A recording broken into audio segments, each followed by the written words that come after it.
না ওই সাইডে এখন আর যাবো না।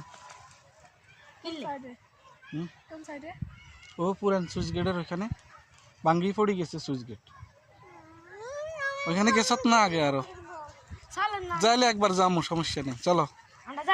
তো তাহলে চলো, আর এখান থেকে দুপুরে এবার লাহারে ধরো ওইটা নাই, সুইচ গেট ভাঙ্গি পড়ে গেছে, ওই রিক্সাওয়ালা নিয়ে যাবো এই পাশে যাবো আর কি, কিন্তু সামান্য একটু ঘুরি চলে যাবো। কি রে এতে দাঁড়াচ্ছা সবাই?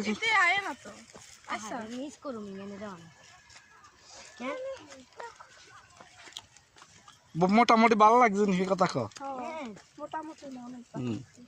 আরো ভালো লাগতো যদি ওই রাস্তাটা পুরা সিধে থাকতো, মানে এটা ভাঙ্গি গেছে এই কারণে হিন্দি একটু দূরে